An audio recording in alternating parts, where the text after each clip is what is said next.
Shalom, queridos irmãos, shalom. Mais um dia de vitória da parte do Senhor Jesus para cada um de seus filhos.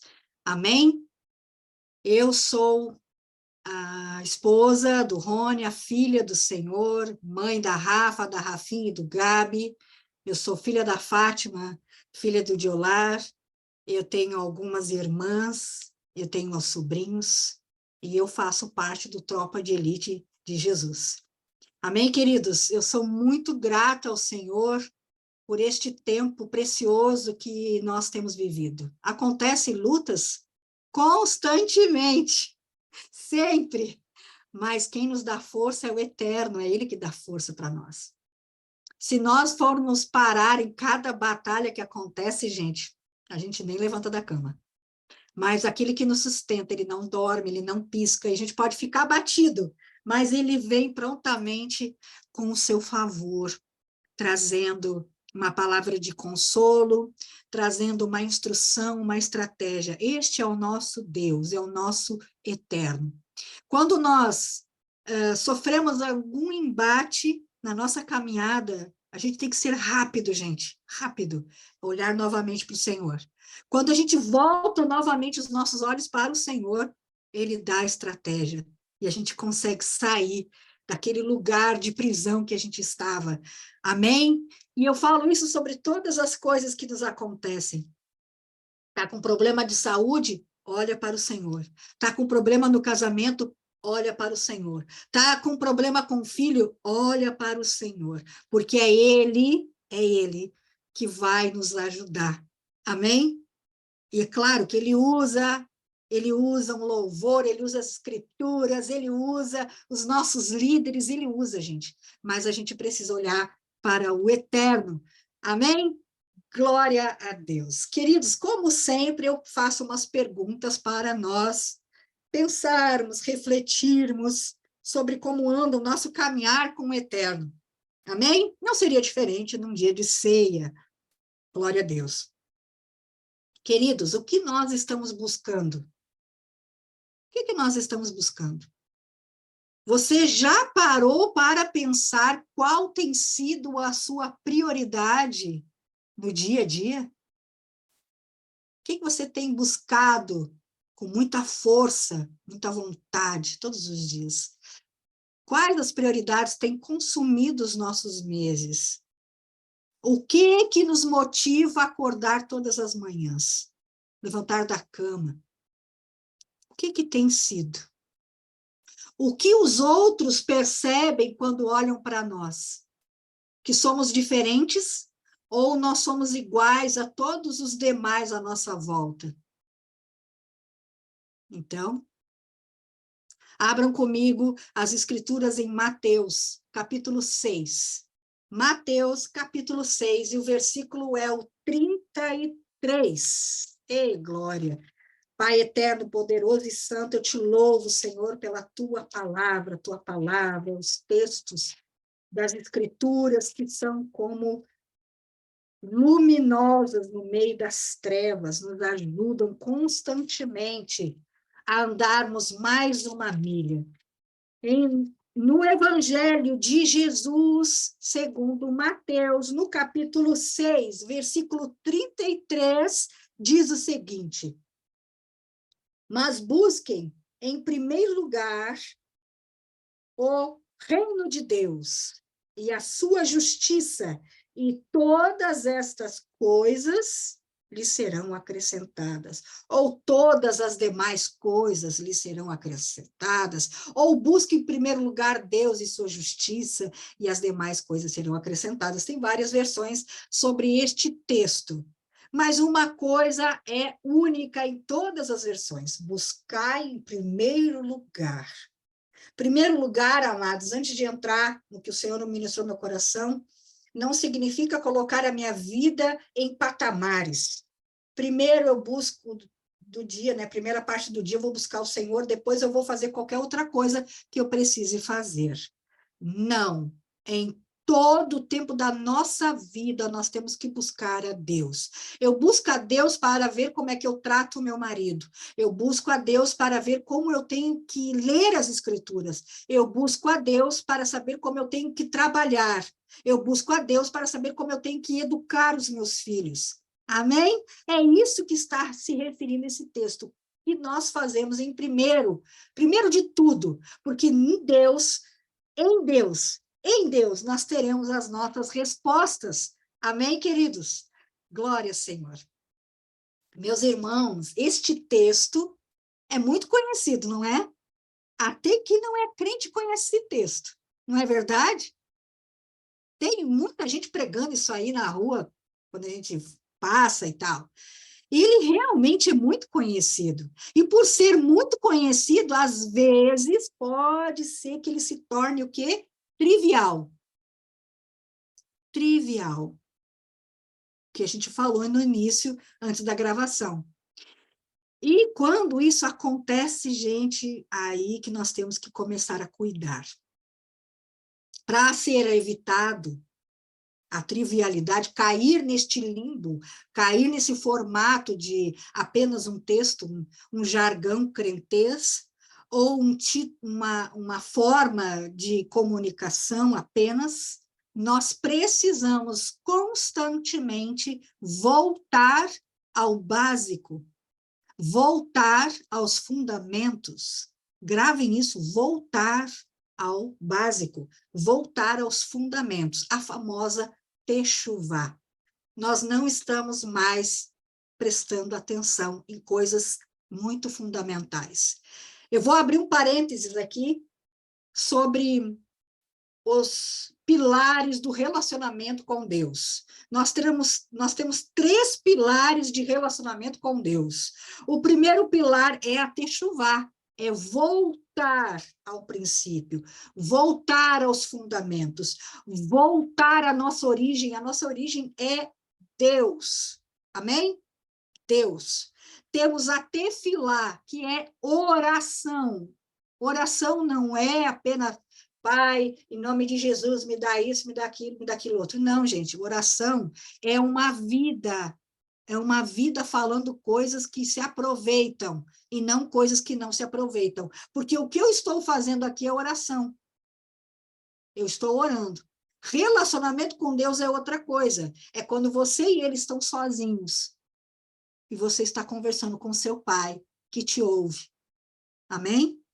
Mas a oração é tudo o que sai da nossa boca. Inclusive, quando a gente reclama, a gente está fazendo o quê? Orando. E outro pilar de relacionamento com Deus é a tzedaká. Tzedaká é a justiça. A justiça não é sentença. Justiça não é uma decisão sobre outra coisa. Justiça de Deus é bondade. Justiça de Deus é equilíbrio. É todos os filhos de Deus estarem bem. Amém? Toda vez que vocês fazem uma tzedaká, e eu vou explicar, vocês tornam uma vida em equilíbrio. Trazem o equilíbrio para aquela vida. Tzedaká é uma oferta de justiça. Tzedaká é você ver uma pessoa em situação de risco e você ajudar essa pessoa de risco. Tzedaká é você ver o seu irmão com algum tipo de necessidade e ajudar o seu irmão nessa necessidade. Não necessariamente oferta ou alimento. Às vezes, seu irmão precisa de uma palavra, de um consolo ou de um abraço. Amém? Glória a Deus. Fecha o parênteses aqui e vamos dar sequência. Meus irmãos, faz algum tempo que o Espírito Santo tem comunicado ao meu coração sobre retornar a falar sobre pecado. E o que é pecado? E o que nós temos que fazer quando pecamos? Eu pergunto, nós temos nos arrependido? Nós temos pranteado o que nós temos feito em relação ao pecado? Ou nós estamos tão endurecidos que a gente diz, vacilei apenas, e segue em frente, colecionando pedrinhas e pedrinhas e pedrinhas. E, gente, nós estamos usando palavras ao invés de usar a palavra pecado. Nós estamos usando a palavra erro, vacilada, birra, dor, mágoa. Ah, não é tempo agora para fazer isso. Ah, e ainda não chegou o tempo. Não, está esperando o tempo para ler as escrituras, está esperando o tempo para o batismo, está esperando receber uma quantia X para fazer uma oferta, está esperando determinado, sei lá o que, acontecer para fazer uma viagem missionária. Eu não estou dizendo que todos têm que fazer viagem missionária, não é essa a questão, mas é arrumar uma desculpa para deixar de fazer algo que tenha que ser feito. Isso é pecado. Amém? Pecado. Pecado. Tudo que me faz cair fora da vontade de Deus é pecado. Estamos, queridos, sem entender o que o pecado está fazendo. Ele está sendo inflamado no nosso meio. Ele está sendo inflamado e fomentado no nosso meio. E, às vezes, até nós somos permissivos com o pecado. Acabamos permitindo que aquilo aconteça e colocando panos quentes sobre aquela situação, sabe por quê? Porque muitas vezes nós temos medo de ser rejeitados. Ah, não vou falar que é pecado, porque daí a pessoa não vai gostar mais de mim. A pessoa, sei lá o quê, qualquer coisa que seja. Ai, a pessoa não vai vir mais nas reuniões. Não, gente. Importa obedecer a Deus. Importa agradar a Deus. Importa isso.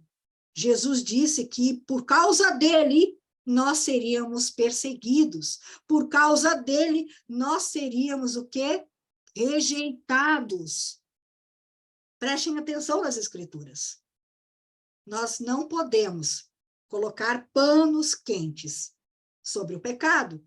E a gente acaba atropelando isso e a gente esquece que se tornou pecado. Meus irmãos, o pecado ele vai entrando de fininho na nossa vida. Ele vai entrando assim um pouquinho aqui, um pouquinho ali, e acaba sendo um caminhar, uma forma cristã, nada relevante, de seguir com as lidas cristãs. Pecado é pecado e continua sendo pecado. É pecado. O pecado, ele não tem idade limite, nem para começar e nem para terminar, é uma vida. Pecado acontece sempre. Amém? E o que é pecado, queridos? Pecado é errar o alvo.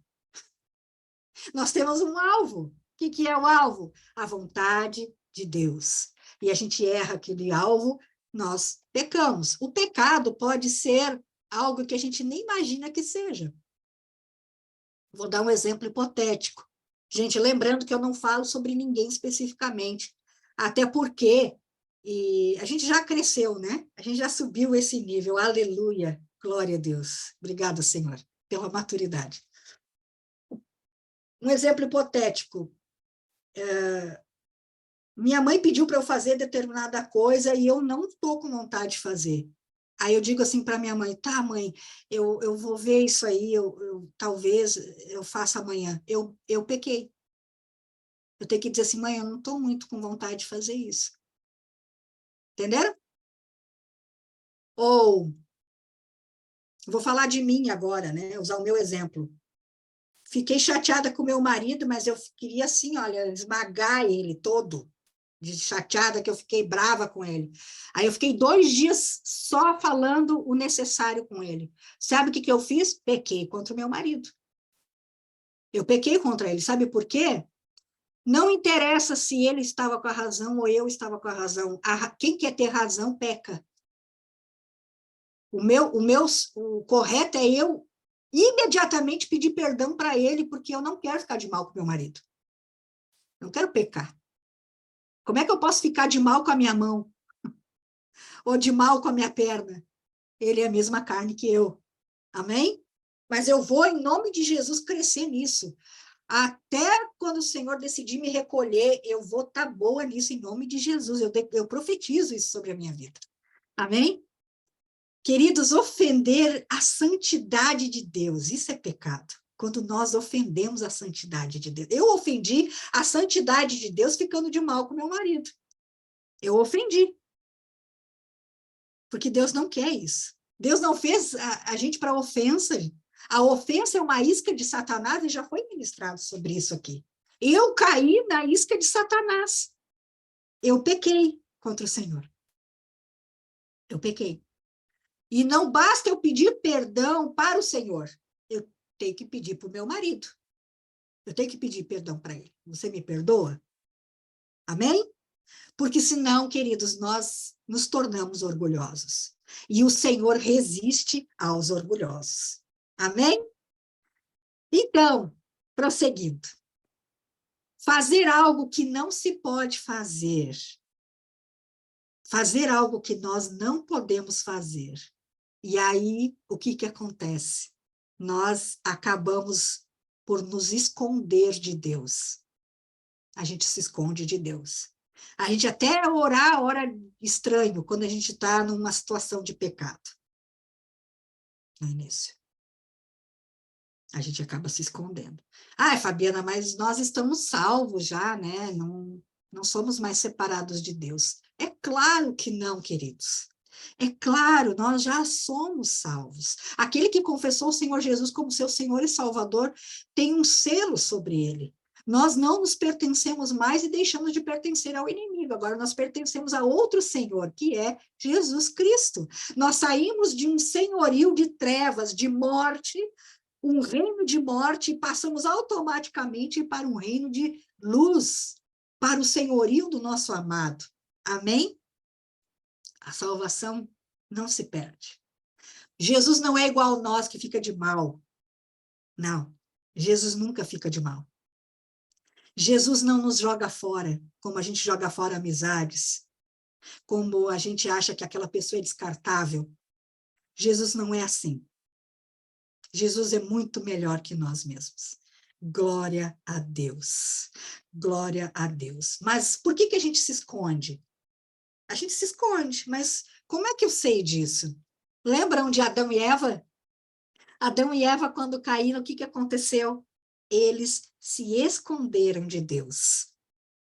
Eles ficaram com vergonha. Vergonha é um tipo de orgulho. Sabiam disso? Vergonha é um tipo de orgulho. Ah, eu não vou fazer porque eu tenho vergonha.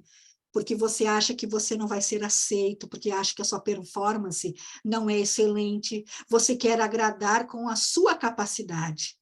E quem nos capacita é Cristo. É Ele que nos capacita. Ele só quer que você diga sim para Ele. E o resto Ele faz. Amém? Glória, Senhor. Mas Adão e Eva fizeram uma obra sozinhos. Ali, pecaram, fizeram obra sozinhos. Quando nós pecamos, a gente faz obra sozinhos. Sabiam disso? A gente começa a fazer obras independentes. Nós fizemos obras independentes. Porque Adão, ele pegou folhas para esconder as suas vergonhas. As deles e a de Eva. Mas só que elas não eram adequadas, porque a nossa obra independente nunca é perfeita, nunca é adequada.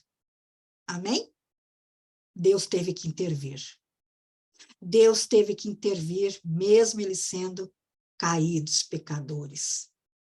Veja, o pecado, queridos, nos leva a praticar obras imperfeitas, porque nós nos escondemos de Deus e queremos dar continuidade ao que estávamos fazendo. Olha o perigo. Meus irmãos, a salvação, assim como todas as demais coisas, produz frutos. A salvação produz frutos. Quais os frutos que nós estamos produzindo? João Batista disse: produzam frutos dignos de arrependimento. Logo, temos que voltar aos fundamentos, à base. Nós temos que voltar ao alicerce. O Espírito Santo, ele comunicou no meu coração, queridos, sobre voltar a falar sobre o pecado. E eu coloquei um texto sobre o pecado no nosso grupo de liderança do Tropa, para nós ensinarmos as crianças, os pequenos, sobre o pecado. Porque aquilo realmente estava me trazendo uma urgência. E nós temos que ensinar não só sobre o pecado para as crianças, nós temos que ensinar também o que fazer com o pecado. Dizer, reconhecer, eu pequei, dar nome ao pecado, nos arrepender e pedir perdão. É isso que é para todas as idades, mas a criança precisa aprender. E por que eu falo criança? Porque nós estamos deixando os pequenos muito à vontade. Amém? Mas não é só sobre eles a ministração. Meus irmãos, nós estamos na era da internet. Uau, a internet é ótima, né? Claro que é. É ótima. Ela é muito boa. Mas assim como todas as coisas, tem seus pontos positivos e seus pontos negativos. Então, queridos, ela também tem seus pontos negativos. Mas ela é ótima. É tudo num clique. Eu sou da época que eu tinha que ir numa biblioteca para estudar. Agora eu não preciso, eu posso estudar no celular. Amém? Então, queridos, não importa que tipo de assunto você vai encontrar na biblioteca, e todos os assuntos que nós vamos procurar na internet é a distância de um clique.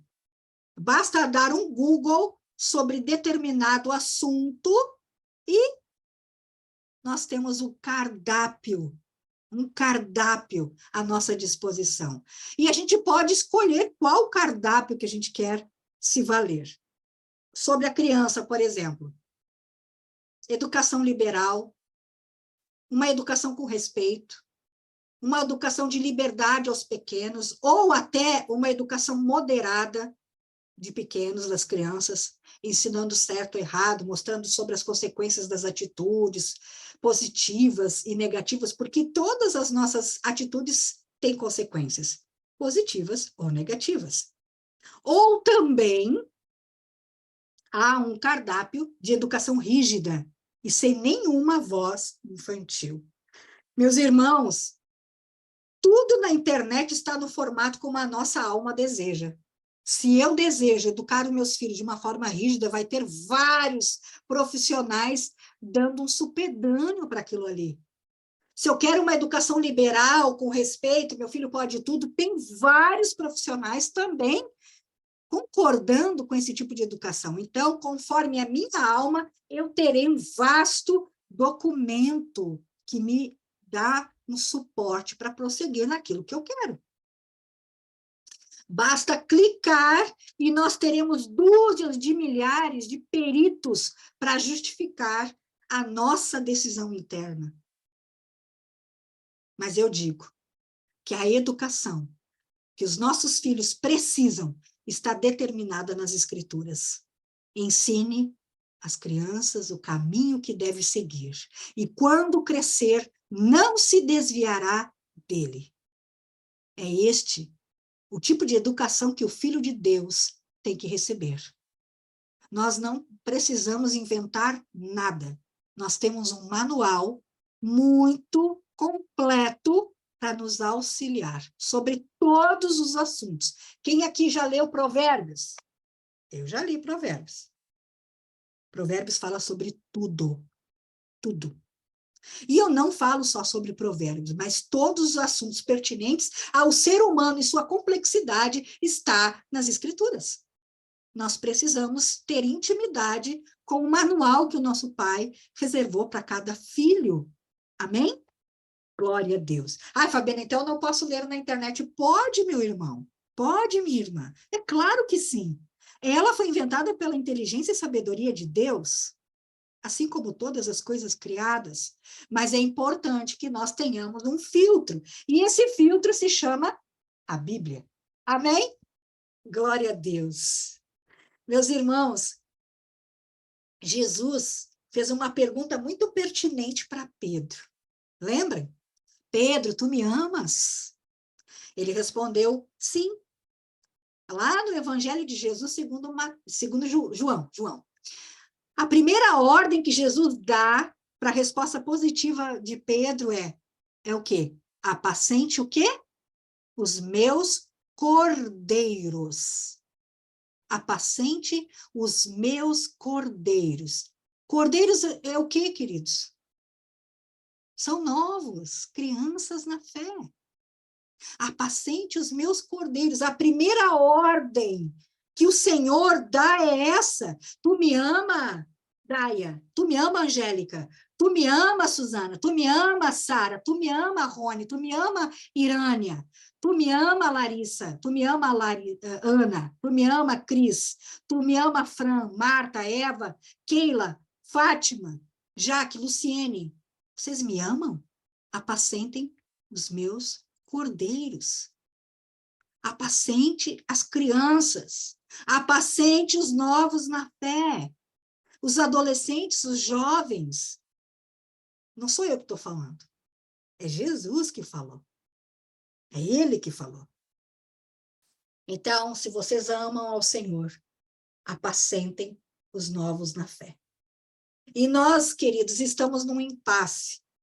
Deixamos as crianças fazerem o que querem, porque o conselho tutelar, né, pode encrencar, ou porque realmente nós não nos importamos.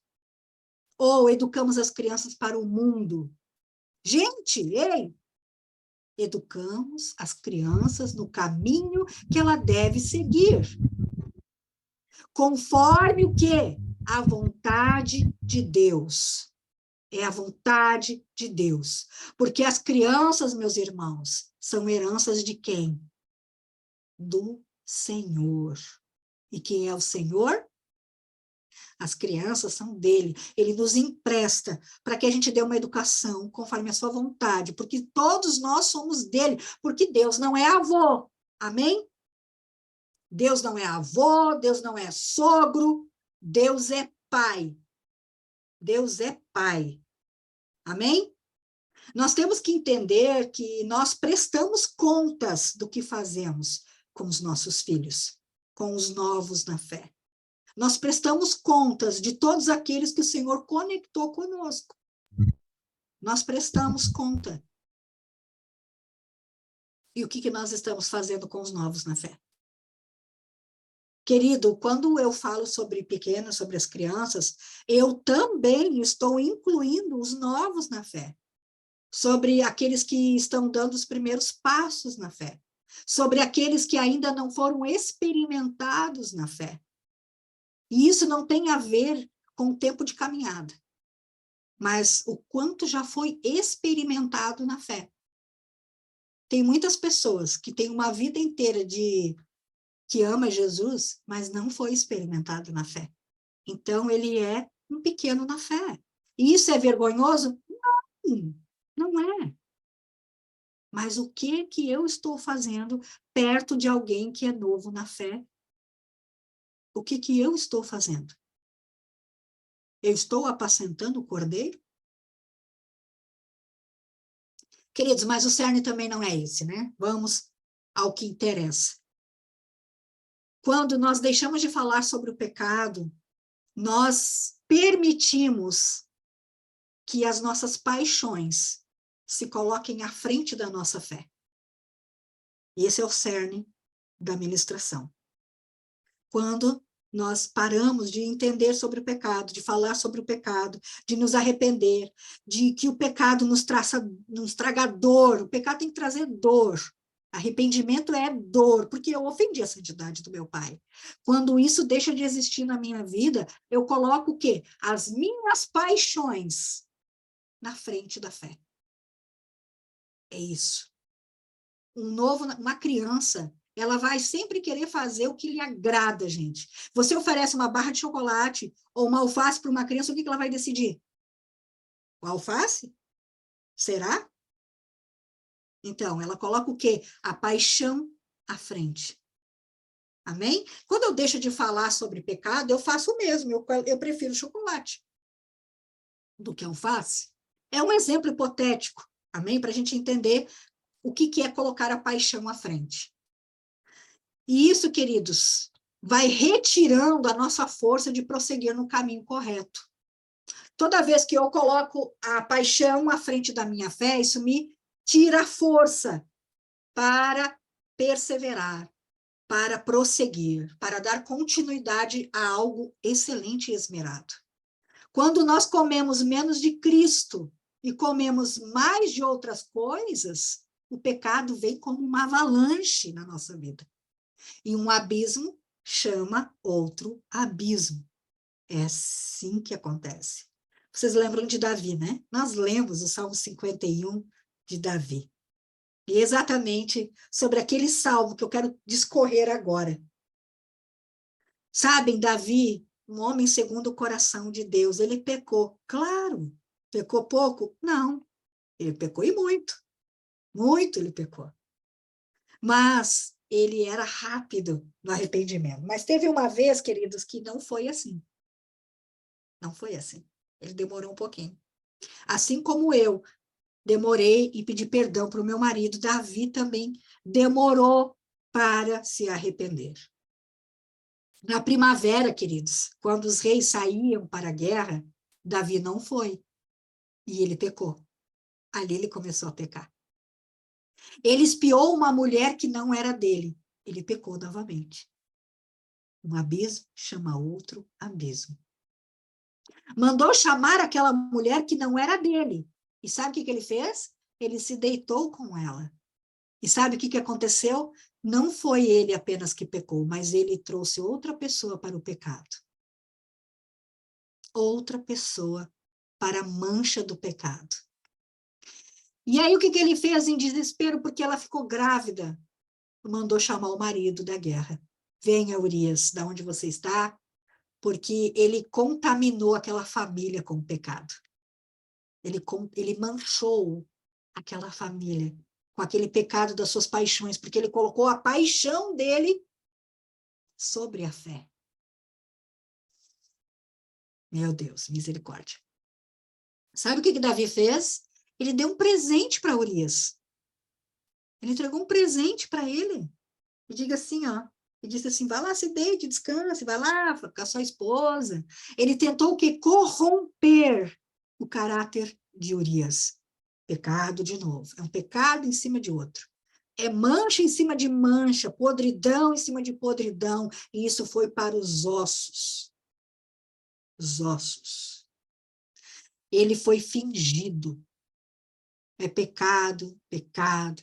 Ele queria mentir, ele queria que Urias pensasse que o filho era dele. Olha só. Só que ele não conseguiu com o seu intento. Ele mandou, então, o próprio Urias levar a sua sentença de morte. O próprio Urias levou um bilhete para Joabe contendo ali a sua sentença de morte, tramando o seu próprio assassinato. Davi fez isso. Outro pecado. Queridos, nada é tão terrível que não possa piorar. Nada é tão terrível que não possa ficar ainda mais terrível se nós não pararmos no meio do caminho. Ei, eu estou em pecado. Ei, eu estou manchando. Se nós não nos consertarmos no início, o pecado vai ficando cada vez pior e levamos outras pessoas ao pecado também. O pecado, queridos, é como uma lama no calçado, que entra na nossa casa e suja todo o chão. Suja o tapete, suja o sofá, faz aquele tendel dentro de casa. Tudo na nossa volta fica cheio de lama, cheio de sujeira. Mas, às vezes, o pecado não é visível, né? Não é visível. Mas mancha tudo à nossa volta. E mancha as nossas gerações. Queridos, não tem onde se esconder de Deus. O Senhor conhece o profundo do nosso ser. Quando está escrito, som dos meus rins, som do meu coração, não é porque o Senhor não nos conhece. É para nos mostrar para nós mesmos. O Senhor sabe o que a gente vai falar antes da gente abrir a boca. O Senhor sabe o nosso pensamento antes de começar a estabelecer um pensamento. O Senhor conhece a nossa estrutura. E Ele sabe. E Ele fica esperando o momento de nós nos arrependermos.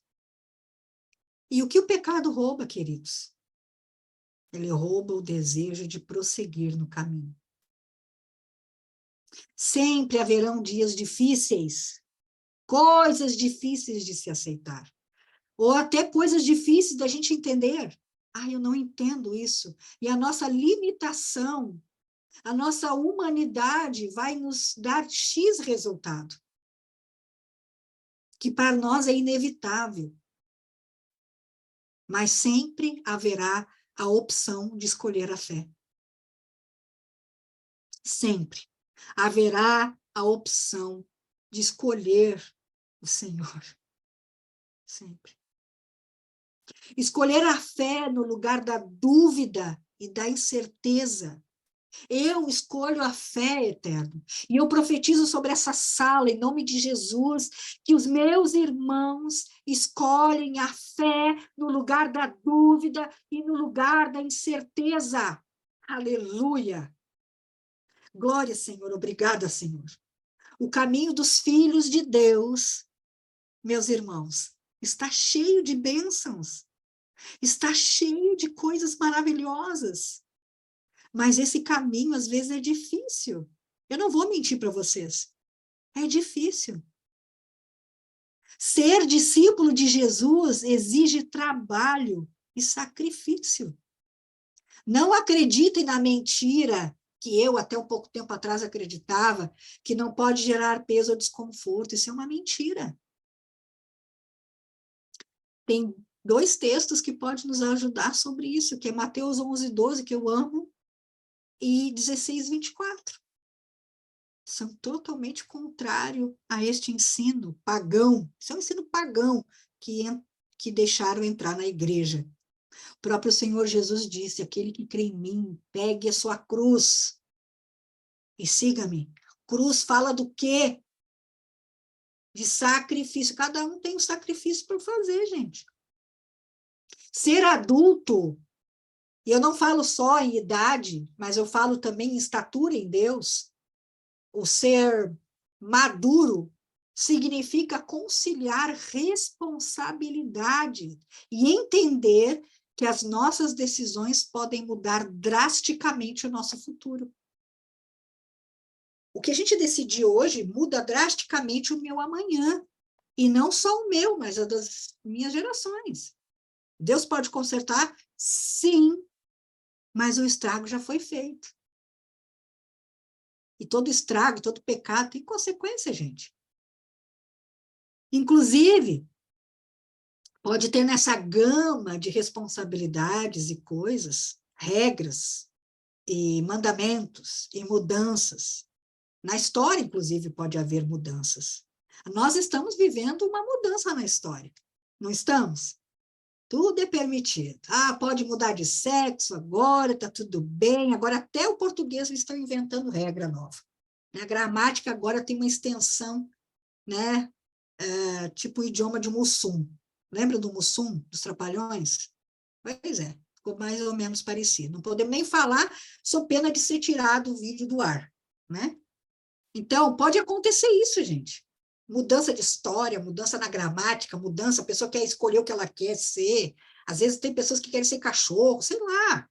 Enfim, tudo isso pode acontecer. Nós podemos estar expostos a isso. Mas, mesmo assim, diante disso tudo, nós escolhemos a fé. Porque isso pode, sim, gerar dúvidas e fragilidades em nós. Mas a gente tem que entender que é pecado. E se a gente entender que é pecado, a gente consegue se arrepender e voltar atrás. Se a gente consegue entender que não é a vontade de Deus, a gente nem entra nesse assunto. Mas se a gente tiver dúvida sobre o pecado, porque a gente não tem mais escutado sobre o pecado, a gente pode cair nisso também e até defender. Não digo praticar, mas defender. E se eu defendo, eu sou participante. Que fique bem claro isso. Amém? A nossa luta não é contra carne e sangue, e sim contra principados, potestades, hostes e dominações da maldade. A minha aversão não é contra a pessoa, mas contra o pecado. Isso tem que ficar muito claro na nossa mente. Não é para a gente sair aí com ativismo, brigando com pessoas. Não, não é isso. E nem dizer assim, olha, fulana, tu tá pecando, viu? Isso é pecado que tu tá fazendo. Não, não. Mas a gente tem que orar pela pessoa. Principalmente se a pessoa não conhece ainda Jesus. A gente tem que orar. Tem que ter domínio, tem que ter sabedoria. E às vezes podemos até nos perguntar, vale a pena mesmo vivermos a vontade de Deus? Será que vale a pena? Tão difícil tudo, tá tão difícil, tão incomodando tudo. Eu vou lembrá-los que a principal promessa de Deus para cada um de nós, sabe qual é? A vida eterna. Ele prometeu a vida eterna. É isso que ele prometeu.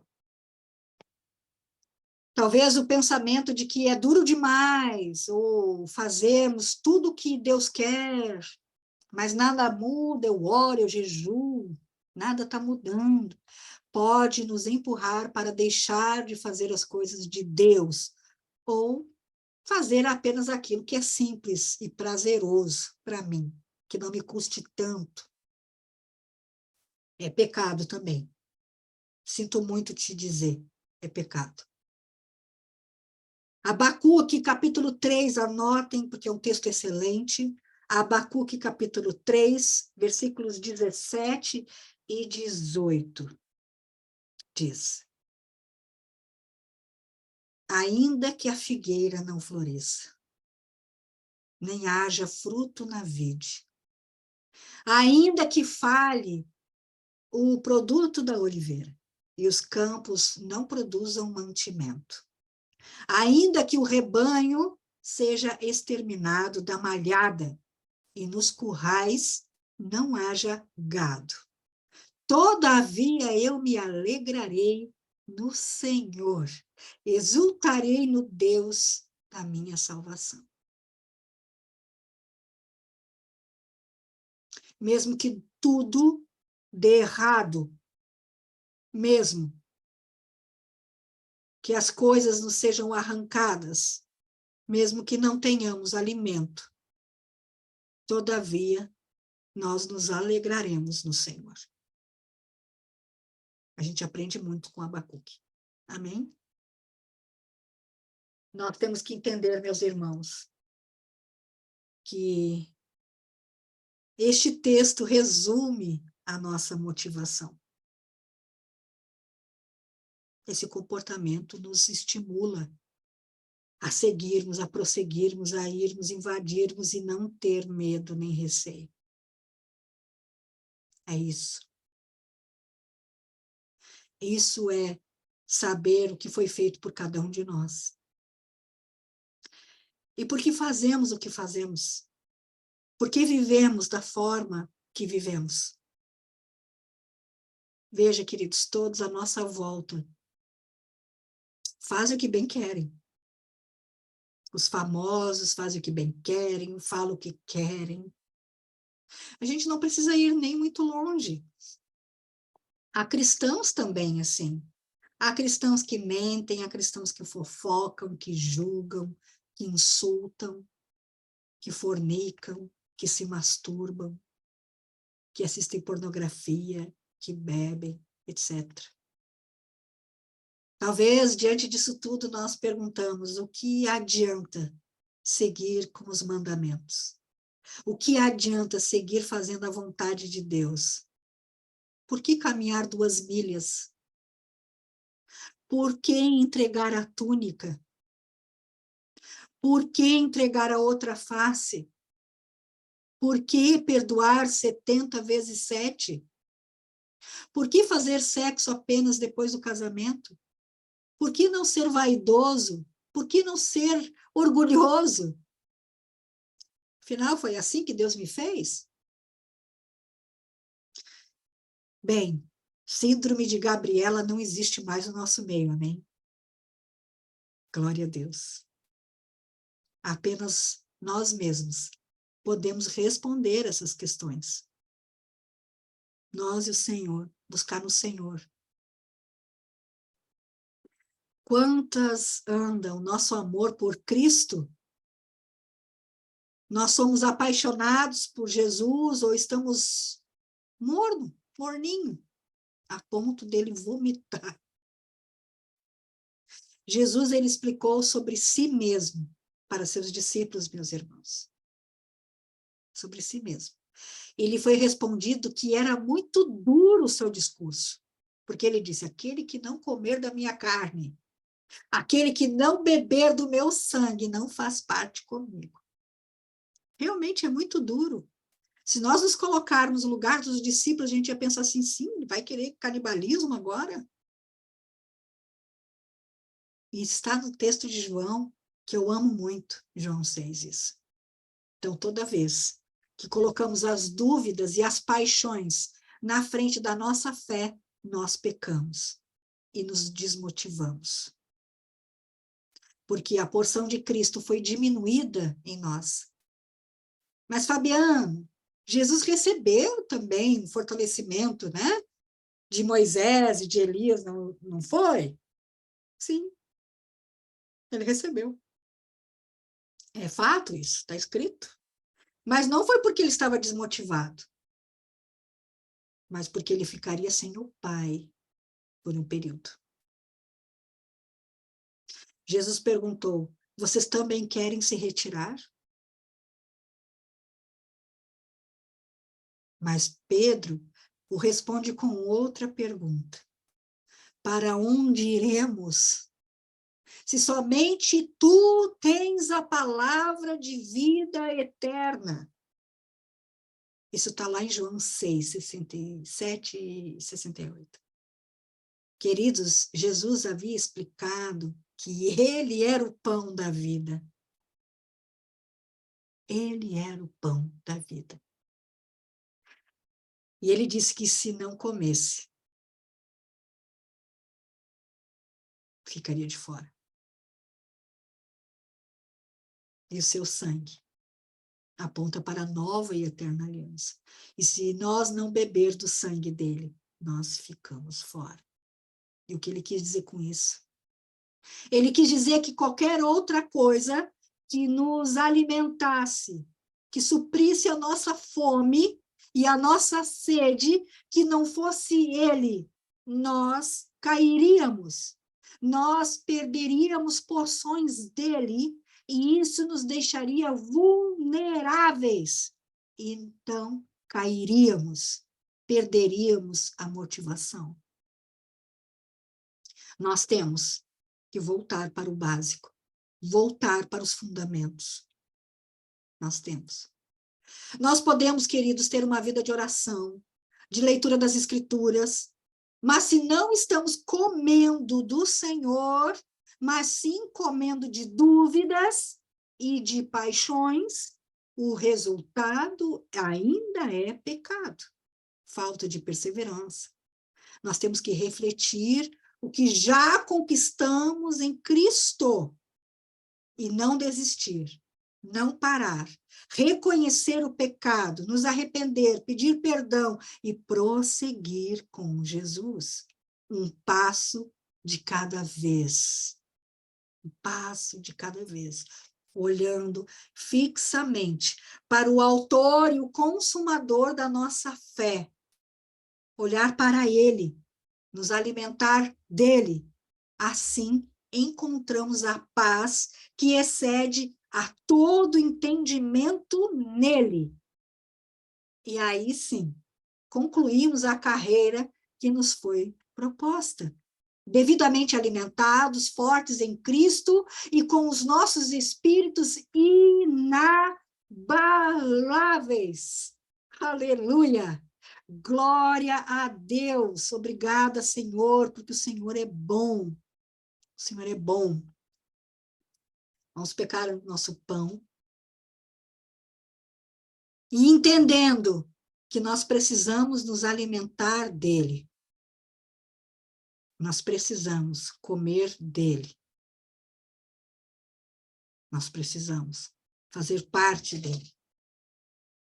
Entender que este pedaço aqui aponta para a minha responsabilidade nele. Ah, Pai, obrigado por ter enviado Jesus. Obrigado por toda a paciência, toda a longanimidade, todo o teu amor por nós. Entender, Pai, que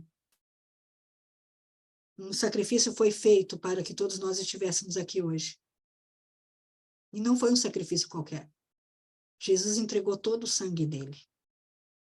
Ele se permitiu ser surrado, maltratado, cuspido, humilhado, pendurado no madeiro como um maldito, para que hoje nós estivéssemos aqui, celebrando a vida que é ele. Então, Pai, nos ajuda, porque não conseguimos sozinhos. Eu consagro este pedaço de pão que nos faça bem e insira em nós a responsabilidade adequada para o que nós estamos fazendo. Em nome de Jesus, podemos comer todo. Da mesma forma como entendemos o que é o pão para nós, o que ele representa para nós, assim também declaramos sobre o suco da uva, entendendo que aponta para o sangue dele, o sangue da nova e eterna aliança, mais forte do que a gente pode imaginar. O amor de Deus por nós é tão forte quanto a morte,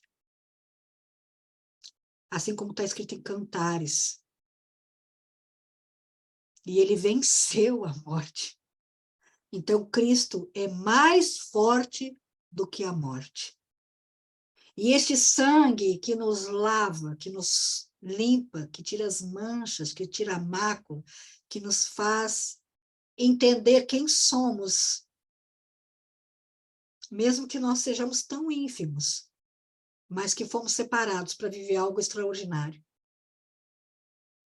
E Jesus disse que ele nos traria vida, mas não apenas vida, mas vida abundante. Entender que todo aquele que crê nele, obras maiores fariam. E esses somos nós. Aleluia. Eu consagro o suco que nos faça bem, que limpe o nosso interior do pecado, que insiste em pegar as nossas mãos e praticar. Que a gente não seja tão fraco, cair em vaidade, orgulho, e colocar as nossas paixões na frente da nossa fé. Em nome de Jesus, podemos beber todos. Aleluia. Aleluia. Glória a Deus.